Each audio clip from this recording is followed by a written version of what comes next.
Welcome to The Nooner, a daily dispatch of open-ended ideas from J.E. Peterson. But you can call me Jordan. If you like this podcast, I hope you'll click whatever you need to click to make sure it consistently shows up in the crosshairs of your attention. The thought of you missing out gives me night sweats. Alright, here's today.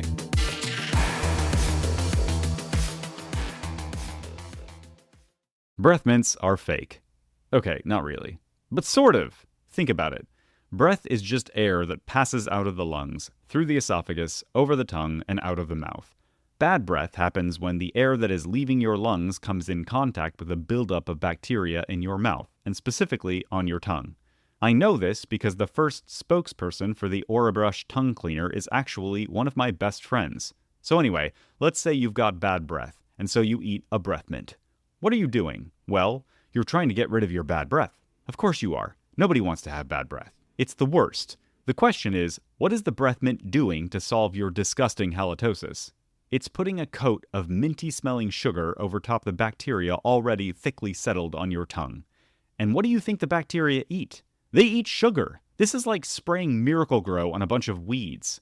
Eat a breath mint and your breath will smell a little bit minty for a few minutes before that minty smell is all gone and your breath is worse than it was before. The non-fake way to deal with bad breath is to use a special tool that was invented more than 5,000 years ago. It's called a toothbrush, but contrary to the misleading claims of Orabrush's erstwhile spokesperson, it also works great on tongues. And yet we spend $500 million on breath mints every year, and dismally few of us learn how to properly clean our tongues.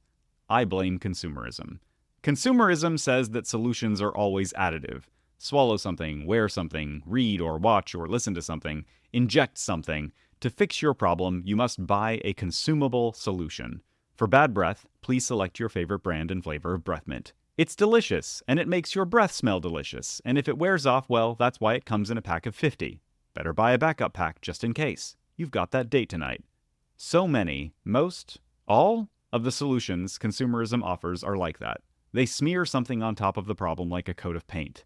But if you've walked along the troubled road of life for any distance at all, you know that most of the problems consumer products offer to solve are just symptoms of deeper issues.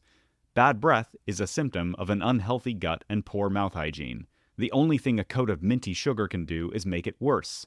The most profitable products don't solve problems, they manage symptoms. Real solutions are rarely something you can just buy and swallow.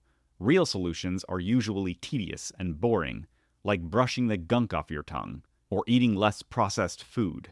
You want a breath mint? Eat a breath mint. But don't be fooled into thinking it's anything more than candy. And candy isn't going to fix your bad breath. Are you thinking about someone right now? That's probably a good indication that they might like to hear what you just heard. I'm not going to ask you to spam your socials, but I am going to ask you to follow your heart. And right now, your heart knows who to share this with.